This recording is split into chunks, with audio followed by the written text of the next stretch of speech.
Salut à toutes et à tous, j'espère que vous allez bien, que vous avez quand même passé une bonne semaine, avec ou sans ma compagnie. Alors, aujourd'hui, nous allons faire Europe. Avant ça, je voulais vous parler que, vous avez vu, je vous avais dit que je comptais partir, si Dieu me permet, à l'étranger. Et je vous avais dit, oui, on va partir loin, très loin d'Europe. Et en fait, figurez-vous que, avec ma fille, on a regardé les maisons en Pologne.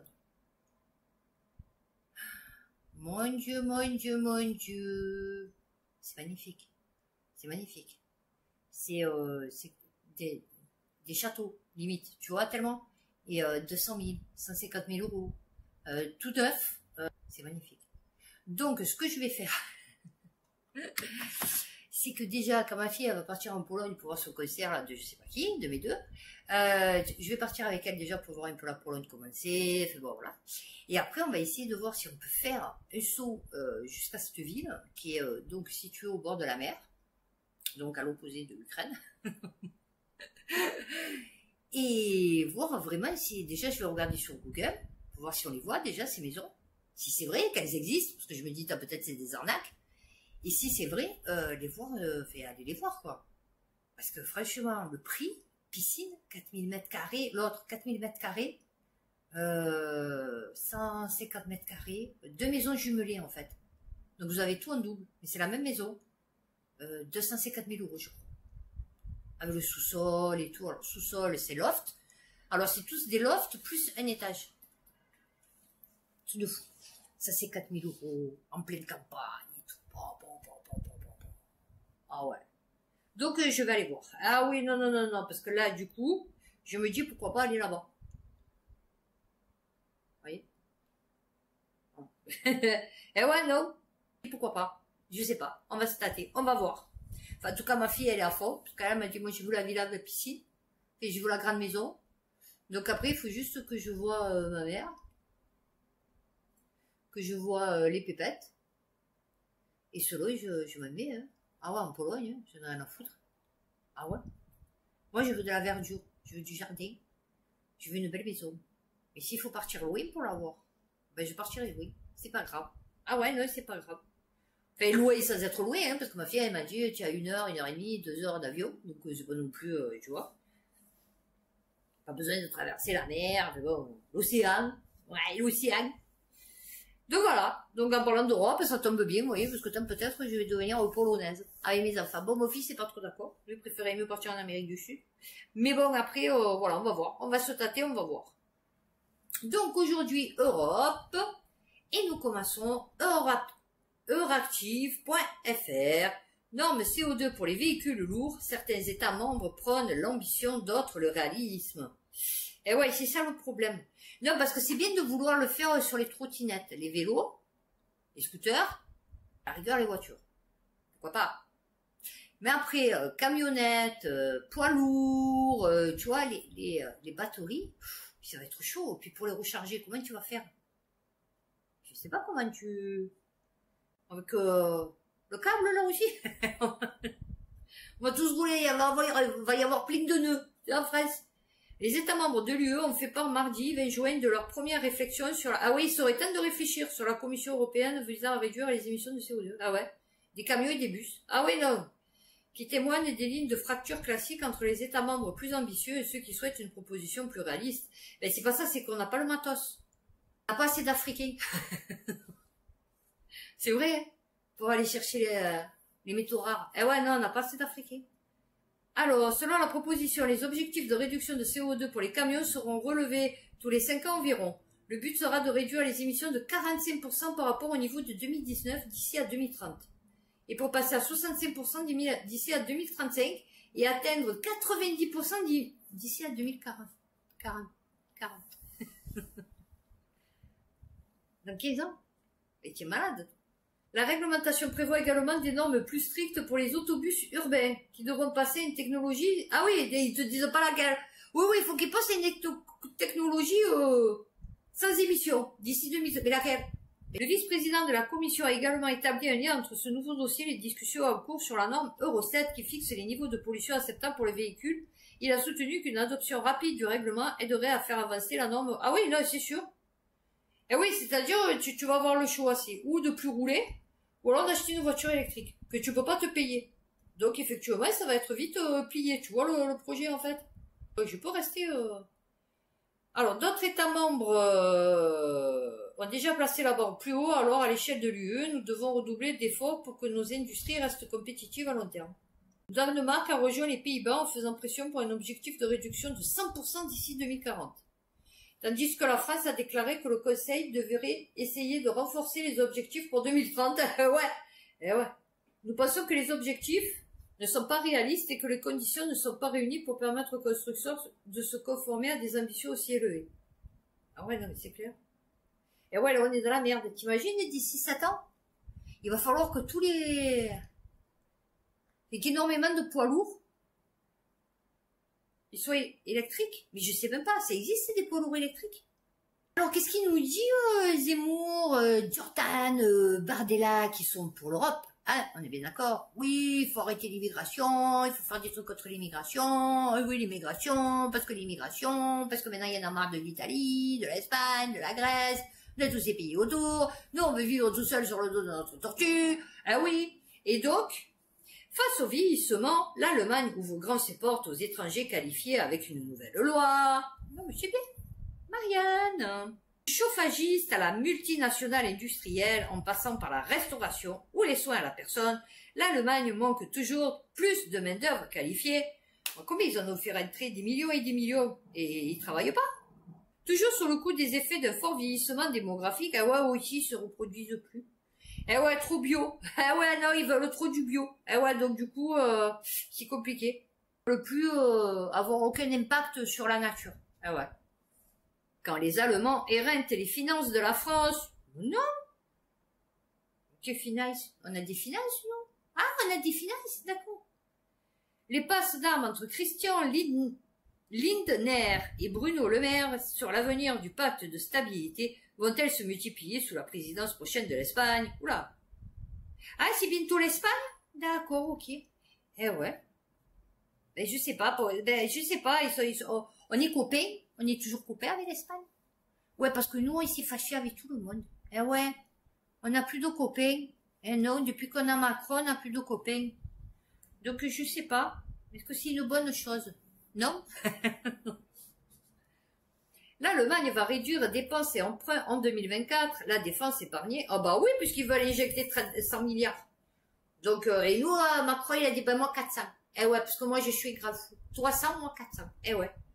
Première économie de la zone euro entrée en récession cet hiver prévoit de diminuer de 30 milliards d'euros, aussi bien ses dépenses que ses emprunts l'année prochaine. Mais par contre, oh, les joujoux, on va toujours en acheter. Ouais, parce que nous, on veut plein de joujoux. Et ouais, ah oui. Ah oui. Allô. On rentre du boulot. Ah non, ça c'est les Sundays. Je m'étais trompée. Ah ouais. Non, je croyais que c'était l'hymne, vous savez, de l'armée. Vidéo reportage. TF1, Portugal, avec les impôts et l'inflation, la vie de moins en moins dorée des retraités français expatriés. Ah ouais. Et côté, pars en Pologne. Moi, je te dis pars en Pologne. Je te donne un bon plan. Vas-y, pars. Ouais, Pologne. Nord-est. Ah ouais. Ouais, sud bien, mais nord bien aussi, parce que beaucoup vert. Ouais, beaucoup de verdure. Oui, oui, oui. Petite poule, petit jardin potager. Ah oui, oui, oui. Plus accessible que la Côte d'Azur. Oh oui. Ah bah ça, c'est pour les Bourges encore. Plus d'1 million de retraités français vivent à l'étranger. Oh oui. Ah bah oui, ils ont migraté ici, maintenant ils se cassent ailleurs. Eh ouais. Soit un peu plus de 7% d'entre eux. Ah bah oui. Environ 20 000 auraient choisi le Portugal. Ah oui, tu parles. Non mais parce que eux, c'était pas des immigrés. Ah ouais, non, les Portugais, les Italiens, les Espagnols qui sont venus ici pendant la guerre, c'est pas des immigrés. Ah ouais, non, eux, c'est pas des immigrés. Les immigrés, c'est que les bougnoules et les bamboulas. Ah ouais. Ouais, genre un vieux espagnol, super raciste. Mais il dit, ouais, ces étrangers, là, ils viennent ici et tout. Il dit, ben, vous aussi, vous êtes espagnol. Je dis, elle est née là, votre mère? Mais il dit, non. Et je dis, ben, elle aussi, elle est venue. me dit, ouais, mais c'est pas pareil et tout. Et je dis, ouais, d'accord, mais elle est venue quand même. C'était une immigrée, c'était pas une Française. Moi, je suis Française. Vous n'êtes pas Français, vous êtes une immigrée. Vous êtes une descendante immigrée. Ah oui. Sachant que l'Espagne était musulmane. Non, mais c'est rigolo. Alors, leséchos.fr, l'immigration relance la démographie européenne. Ah bah oui, ça c'est sûr. Et ouais, parce que nous, on a fait venir les... Enfin, on a fait venir. On a laissé faire venir les Maghrébins. Pour qu'ils fassent des bébés. Les Maghrébins ne font plus de bébés. Ils font un bébé, deux bébés. Donc, on a fait venir des Blacks. Les Blacks, ceux qui arrivent font des bébés. Mais ceux qui sont là déjà depuis une génération font un bébé, deux bébés. Et puis après, on a fait rentrer les Turcs, les Bulgares, les Kurdes, enfin, tout le reste, quoi. Et eux, ouais, quand ils sont arrivés, ils avaient plein de bébés. Bon, avec des soucis de santé. Mais ils avaient des bébés quand même. Et vous verrez que d'ici quelques années, la prochaine génération va faire beaucoup moins de bébés. Eh oui.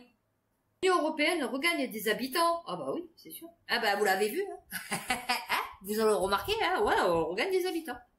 Ce boom tient pour beaucoup de l'effet de rattrapage après la période exceptionnelle de 2020. Ah oui, c'est-à-dire ils étaient bloqués. Tu vois, ils disaient, oh non, on est bloqué. Non, il y a Covid devant. Eh ouais, non, ils nous laissent pas passer. Ouais, bientôt. Eh ouais, le temps presse. Hein. Ouais, non, bientôt, vous inquiétez pas. Ouais, les portes elles vont se rouvrir, pas de soucis. Eh ben voilà. Ok, la population vieillit. Moins 6% des Européens ont plus de 80 ans. 6% des Européens ont plus de... Oh, c'est énorme. Oh, c'est énorme. L'Allemagne a cessé sa domination. Certains pays ne cessent de perdre des plumes sur les 20 dernières années. La Bulgarie, la Lettonie, la Lituanie. Ah, pas la Pologne. Il y a la bloguée sur la Pologne. Moi, je suis plutôt Pologne. Alors, moins 3,2. Ah, ben j'amène deux préadultes, 25 à 23 ans et 18 ans. Alors ma fille, je sais pas, elle cherche son polonais. Eh oui, du coup, parce que, voilà. Et mon fils, il cherche sa polonaise parce que les françaises, ouais, non, c'est pas bon. Ouais, non, elles sont pas... Il m'a dit, elles ont des soucis. Ouais, elles sont pas... Il y a un problème. Donc voilà, donc peut-être deux de plus en Pologne d'ici la prochaine génération. Nomination d'une Américaine à la Commission Européenne, embaucher une ancienne lobbyiste des GAFAM, c'était un signal désastreux. Non, pas du tout, moi je trouve. Moi je trouve qu'on est beau. Fiona Scott Morton, ah ouais l'autre, mort de rire, je regardais Juste Milieu. Non, j'aime bien Juste Milieu, parce que lui au moins il sort des trucs, ça va. Et il disait, l'autre il disait, Scott Morton, on dirait un antivirus et tout. Ah ouais, non. Oh la tête qu'elle a, vous avez vu, elle regarde comme ça. Oh là, les yeux, ils sont comme ça. Non, je vous dis, ils ont un problème, ces gens. Moi, je vous dis, ils ont un problème, ces gens. On a des soucis. On a un souci de cerveau. Alors, je sais pas s'ils ont de lobe droit ou de lobe gauche, je sais pas. Suède, l'homme qui voulait brûler la Torah et la Bible renonce à son projet. Et ouais, c'est-à-dire, c'est compliqué. Je sais pas ce qu'il faut à la Suède. Ils partent un peu en brioche, je crois. Je crois qu'ils savent plus trop quoi faire. Ils se disent si on empêche, ça va être parce que eux, c'est encore pire que nous. Plusieurs autours d'affaires récents. Ouais, pas de changement de législation. Non, ils ont... Les autorités, ils ont dit non, on fait pas, non, on va pas le faire. Non, parce que peut-être, ouais, ça risque de poser un petit peu des problèmes, peut-être. Peut-être, c'est pas sûr. Et la justice, elle a dit non. Et il peut, ouais, non, vas-y, prends l'allumette, le petit carré là, tu sais, pour allumer là. Le truc spécial barbecue, tu vois. Tu peux faire. Mais alors l'Iran en folie, bon ils sont toujours en folie eux, hein, mais Le Monde.fr, Naples craint de devenir une deuxième Barcelone. L'Europe gentrifiée dans les quartiers espagnols, enclaves populaires situées près du port de la ville, les enseignes de bed and breakfast fleurissent là où régnait il y a quelques années la prostitution, la contrebande et les trafics divers. Vous avez vu là l'histoire dans les cités? Que les mecs, ils ont organisé piscine, barbecue et tout. Et en fait, le maire de Cavaillon, qui est venu là, avec les CRS, et tout, c'est ridicule, putain, c'est ridicule. Et en fait, je disais, il faut comme en Sicile, en Italie, c'est-à-dire que la mafia le remplace l'État qui est plus là, quoi. Précipité pendant pendant la pandémie de Covid-19, mais déjà amorcé quelques années auparavant, ces transformations rapides ont ouvert une période d'or pour les 15 000 habitants des quartiers espagnols. Et quand les couturiers Dominique et Dolce et Stefano Gabbana sont venus dans son quartier pour célébrer à Naples les 30 ans, oh, qui était tout content, eh oui, il s'est dit ça y est, les pépettes elles vont rentrer, on va pas avoir que des vieux édentés aux terrasses des cafés, devant leur petit café crème, eh ouais, du matin, eh oui. Oh, j'ai plus rien, non, bah tiens alors, expatriation, l'Allemagne victime d'une fuite des cerveaux. Oh, regarde, il y a des cerveaux qui fuient. Alors, est-ce qu'ils fuient, ils coulent, tu vois, ou ils fuient, genre, ils se barrent, tu vois. Mais signe inquiétant pour l'économie allemande, oh ben non, ben ils auront des vieux, plein de vieux, et plein d'étrangers. Ah ouais. Il s'agit à 60% d'hommes et à 35%, et de 35 ans en moyenne. Ils immigrent principalement pour le travail, pour suivre leur conjoint. Ah ouais. Voici leurs destinations phares, qui sont les mêmes que, d'ailleurs, pour les retraités. Alors, attention, peut-être premier que les... qui c'est où? L'Allemagne. Attention, est-ce que nous avons beaucoup d'Allemands qui viennent en France? Premier. Suisse. Deuxième. Autriche. Troisième. États-Unis. Quatrième. Espagne. Cinquième. Eh oui, nous sommes cinquième. Magnifique. Nous sommes juste avant la Turquie. Merveilleux. Tout. Ah, nous sommes dans le top 5. Eh oui. La parité est respectée tandis que la structure par âge de la communauté française établie à l'étranger est stable. Ah bah oui, c'est sûr. Ah bah non, parce que nous on va faire une... Eh ouais, on va augmenter le truc. Tu vois, le système. Ah oui, de 2. Ah, mais ça y est, ils ont livré la barge. Ils ont livré la barge pour mettre l'immigrant, ça y est. Eh ben on a la suite, voilà, vous voyez. Le monde, le Royaume-Uni installe le Bibi Stockholm, une barge pour demandeurs d'asile dans le port de Portland. Le centre fermé flottant a accosté mardi dans le Dorset, suscitant les critiques de résidents et de défenseurs des droits humains. Ah oui, ça les sociaux. Ah ben, c'est-à-dire après, je sais pas. C'est un truc super touristique, plage, machin et tout. Ils vont avoir une tête de trucs cubiques avec des blagues à l'étage, parce que c'est ça adulte seul. Et ouais, livrés à eux-mêmes. Oula, attention les petites blagues. Ça va crème. Le navire est censé demeurer dans le port au moins 18 mois. Ah, pas dans 18 mois. Basique et fonctionnel. Ah oui, ça c'est sûr. De soins et de restauration. Ah oui. Servira à réduire la pression intenable sur les systèmes d'asile britanniques. Ah oui. Aujourd'hui, 6 millions de livres par jour. Non, et ça va. Bah, eux aussi, ils sont riches, hein. Avant été clair quant au fait que le recours à d'onéreux hôtels pourrait... Ben, c'est-à-dire que là, en période d'été, c'est un peu con si les touristes ne peuvent pas venir parce que les hôtels ils sont occupés par des migrants, tu vois. Mardi, les collectifs Stand Up to Racism in Dorset et No to the Barge se sont ainsi rudement invectivés à Portland avant qu'une intervention de police fasse baisser la tension. Ah ouais, non mais ils se battent entre eux.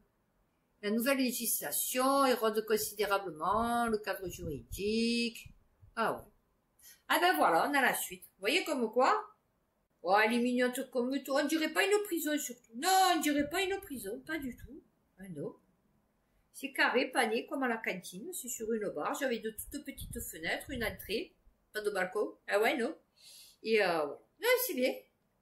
Des géants de l'agrochimie. Ah ben voilà, très bien. En dissimulant des études sur la neurotoxicité, 2 géants de l'agrochimie ont enfreint la loi selon la Commission européenne. Mais non, qui c'est? Bayer et Syngenta. Non, moi je pense pas. Non, moi je te dis, d'entrée je pense pas. Ah ouais. C'était un sujet très préoccupant et nous considérons qu'il s'agit d'une violation des obligations légales de ces entreprises. Non. Mais pourquoi il y avait des obligations? Ouais, non, parce que des fois tu te dis, est-ce qu'ils ont des obligations? Or, les chercheurs ont constaté que sur les 35 études que les entreprises avaient soumises aux autorités américaines, 9 n'avaient pas été communiquées à l'UE, alors que la plupart d'entre elles auraient entraîné des conséquences réglementaires réelles ou potentielles. Oui, non mais attends. Éthique et scientifique ne pouvaient pas être d'accord avec les entreprises, ce n'est pas seulement contraire à l'éthique, il s'agit également d'une violation de la réglementation. Mais c'est pas grave. Ouais, de toute façon, même qui vont être condamnés à verser des pépettes, c'est pas grave, parce que bon, du coup, ils seront toujours là pour verser leur poison, quoi, tu vois. Alors, bah, on va faire Corse, parce que du coup, ça fait partie de l'Europe, hein, enfin, que ça fasse partie de la France, mais bon, du coup. Tourisme, pourquoi la Corse ne fait pas le plein cet été? TF1 Info.fr. Cet été, certains sites touristiques sont saturés à tel point que le gouvernement veut mettre en place un plan de régulation. Une bonne idée qui n'a pas que des avantages. En Corse, le manque de publicité cette année est venu s'ajouter à la hausse des prix pour décourager certains touristes. Eh ouais. Et vous allez avoir que des pinsoutes. Eh oui, parce que ma belle-sœur, quand elle était là-bas, elle m'a dit, oui, ceux qui viennent avec les sacs à dos, qui mangent des sandwichs, vous voyez, enfin, qui vont au camping, ils les appellent les pinsoutes. Dans un autre complexe de vacances, qu'ils avaient pour ça sur la plage l'année dernière, c'était rempli. Là, il y a plein d'espaces libres. Ah ouais, ils sont pas serrés comme des sardines. Ah ouais, non. 7,80 € le kilo de nectarines corse. En Corse? Ah ouais, il n'y a pas beaucoup de nectarines. Faudrait planter un peu. Ouais, c'est un peu cher, tes nectarines. Eh ouais, mais toi, tu n'as pas les Péruviens pour les ramasser. Eh ouais, c'est pour ça. Nous, on a les Péruviens en France, en métropole. Tu vois, dans l'Hexagone. Eh oui. Les transfrontaliers et les multinationales tricolores sauvent la France de la faillite. Le Figaro.fr. Les Français et leurs entreprises travaillent mieux et sont plus rentables lorsqu'ils sont à l'étranger que dans l'Hexagone. Non, pourquoi? C'est le top, la France. Ben ouais. Les 430 000 salariés français qui font chaque jour la navette entre leur domicile français et leur travail en Suisse, au Luxembourg, en Belgique, en Allemagne, en Italie, en Espagne. Vous imaginez qu'ils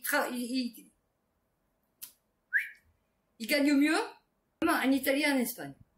Ils ont reporté quelques 31,977 milliards d'euros. Non. Pourquoi ils ont mis 31,977? Mais 31,98. Non, mais ça, c'est encore un truc sous forme de salaire. 4,451 milliards? Non. Ben, il y a 4,451 milliards. Ouais, j'ai pas compris de quoi ils comptent. Ça, c'est comme la dernière fois avec les centimes, vous vous rappelez, pour international. Bon, fait voilà, c'est mieux de partir travailler à l'étranger que de travailler dans l'Hexagone. Non, c'est bien. Canicule et agriculture. L'Espagne ne pourra plus être le verger de l'Europe. Ah ben non, c'est mort. Hein. Et même avec les serres, là, qu'on a les fraises, en plein mois de janvier. Eh ouais, on les aura plus. Résultat, la floraison des cultures maraîchères et les vignes risquent d'être fortement perturbées avec des fleurs et des feuilles brûlées et des fruits desséchés. Eh ouais, c'est sûr. Eh ouais, c'est sûr, il fait un peu chaud. Hein. Le gel en avril, alors que certaines plantes sont en fleurs, est un parfait exemple. Eh ouais, c'est pour ça que je te dis, tu peux pas, en faisant des carottes glaciaires, là, je sais pas quoi, tu peux pas prévoir le futur en regardant le passé. C'est pas de l'histoire, tu vois, parce que c'est aléatoire. Il se peut très bien que l'année prochaine, on ait un été pourri, tu vois, et qu'on n'ait pas que 10 degrés, tu vois. Italie. Une impressionnante tornade traverse Milan, d'importants dégâts dans le nord du pays. Twister a traversé le nord-est de Milan vendredi matin. Non, mais ils vous font voir la photo comme si c'était Twister. Des rafales à 200 km. Ah, on n'était pas loin. Ça a envolé des vaches. Ils vous montrent toujours, vous avez vu dans les films là, comme ça, de tornade, toujours ou un tracteur ou une vache. Vous avez vu aux États-Unis? Eh ouais. Qui s'envole. Chaque fois tu fais, oh la vache. On a par exemple enregistré près de Bergame, rapporte un arbre déraciné par le vent. Oh mon Dieu, un arbre déraciné par le vent. Oh la loup. Non mais c'est bien, vous allez voir. Ça va être le chaos, je vous dis. La BCE renforce la surveillance des banques européennes. BFMTV.com. La Banque Centrale Européenne a annoncé samedi vouloir surveiller plus fréquemment l'état des liquidités des banques de la zone euro pour réduire le risque de crise financière à l'avenir. Moi, je vous dis, il se faut caca dans la culotte. Cacounet, ah ouais. Défaillance de Crédit Suisse. Oh, non, mais tu vas voir. Putain, j'ai dit, aïe, maintenant que ma mère elle va toucher les pépettes, les banques, elles vont s'effondrer, mais pourquoi? Eh ben voilà, on a terminé. Alors, j'ai fini en avance. Mais il n'y a plus rien. J'ai plus rien à vous dire. Voilà. Pour une fois. Donc, écoutez, ben, cette vidéo sera plus courte que d'habitude. Je vous souhaite un bon week-end. La semaine prochaine, après, puis j'ai plus que... Donc là, cette semaine, à partir de lundi, et après la semaine prochaine. Et après, c'est fini, je suis en vacances pendant 15 jours. Donc, je suis assez contente, parce que franchement, vous savez quoi, ça m'a gonflé. Et même les vacances. Ouais. Donc, d'ici lundi prochain, prenez soin de vous, faites attention à vous, et puis, à bientôt pour une prochaine vidéo.